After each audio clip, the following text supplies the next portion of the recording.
welcome back to the channel. My name is Lisa Elvin Stoltari, and I am a genealogist and a passionate traveler. And today we're going to be looking at les filles,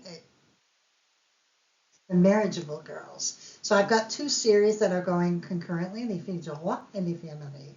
Filles Marie obviously came before and would have arrived anywhere between 1634 and 1662. And their stories are stories that are truly one of bravery and true, pioneer spirit, because there wasn't much here during those times.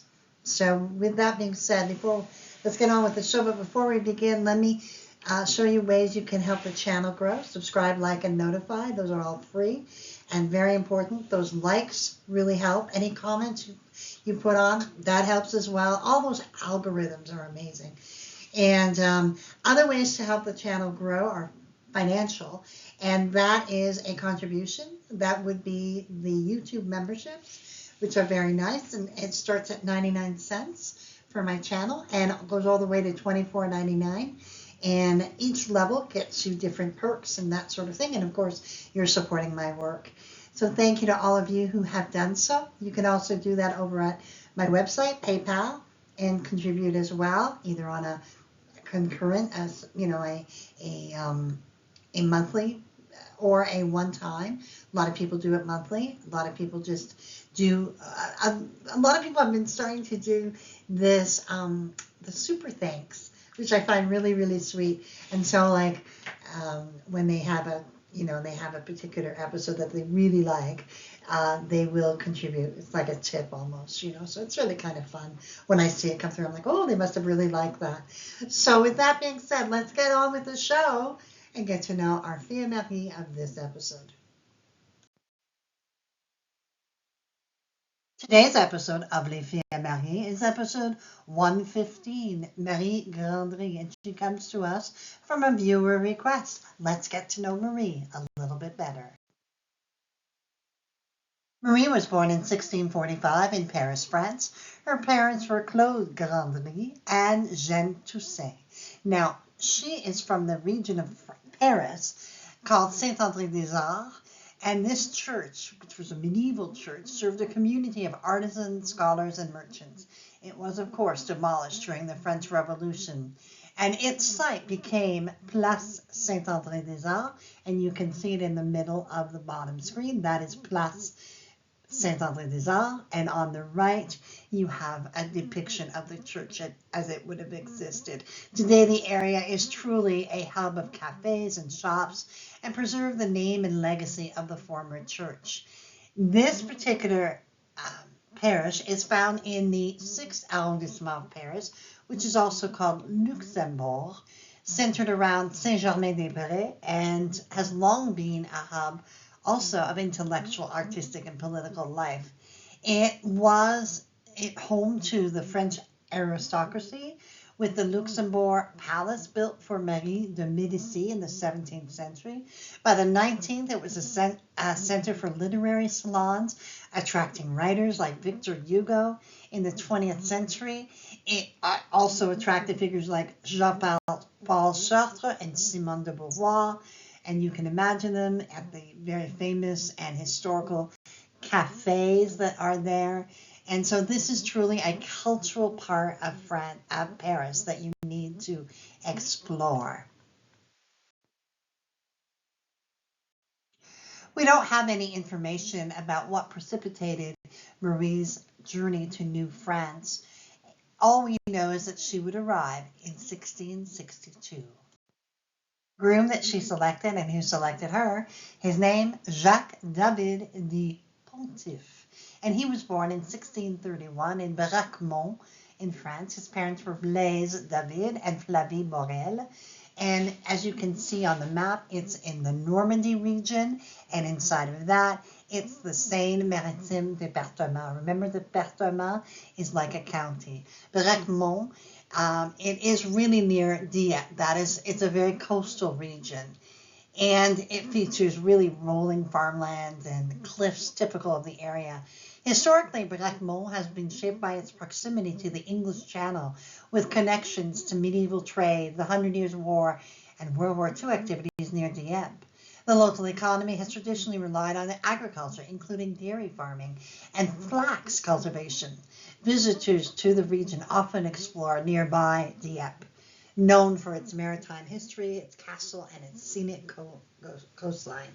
Now, but the church at Racamont is one of those churches that has been there all this time. This would have been where Jacques would have been baptized.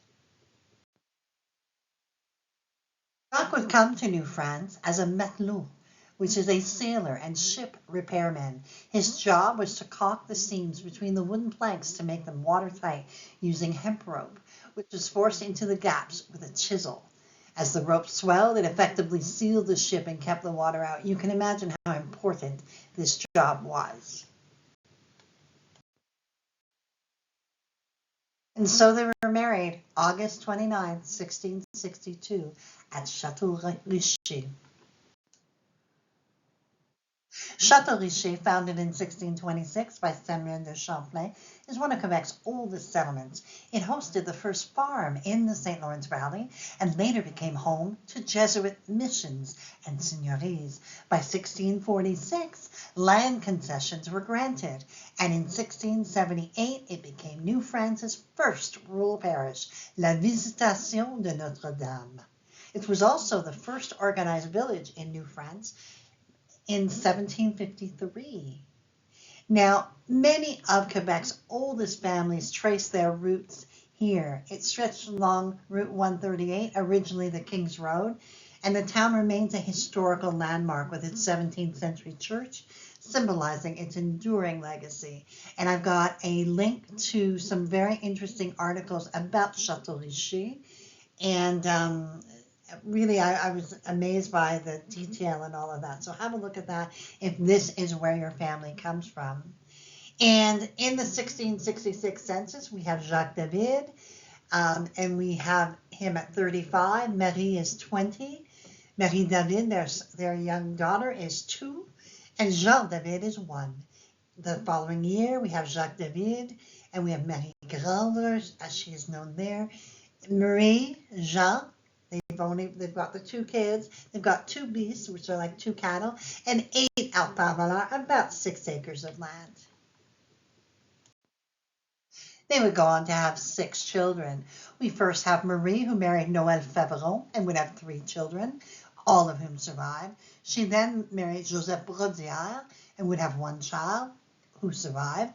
She then married Jacques Boutreau and would have 3 children, all of whom survived.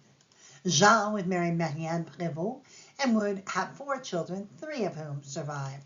Marguerite would marry Joseph Lesseau and have 4 children, all of whom survived. She then married Pierre Chapelain and would have 4 children, 2 of whom would survive.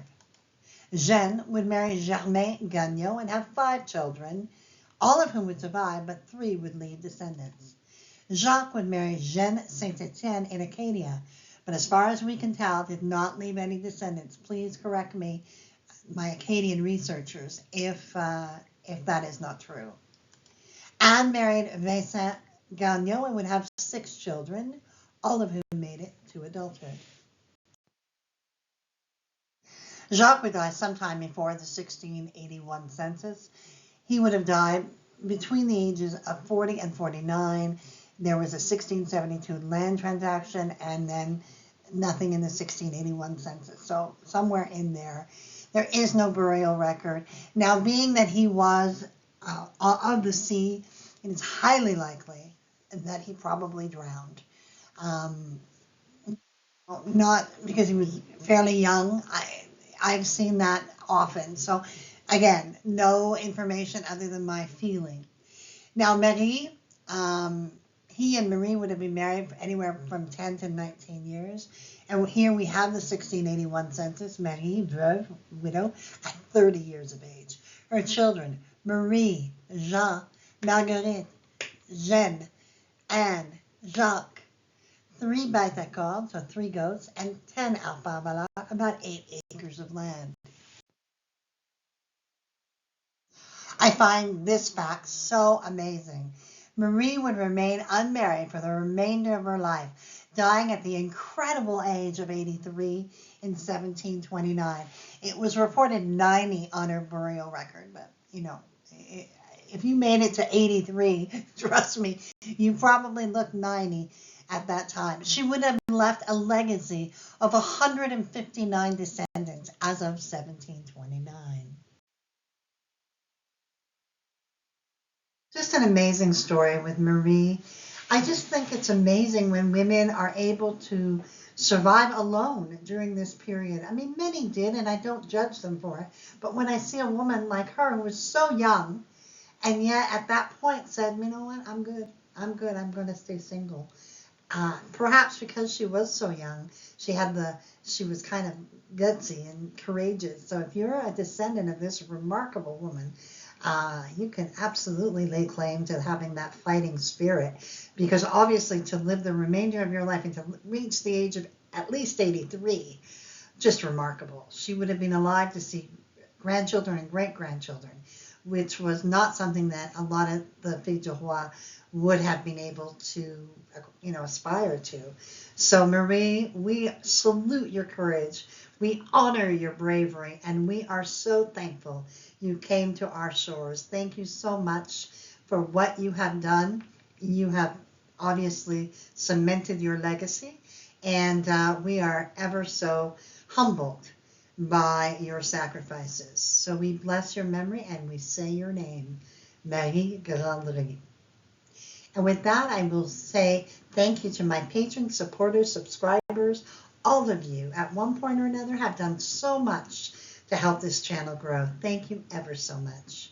And with that, I will see you on the next episode of Les Filles Mariées.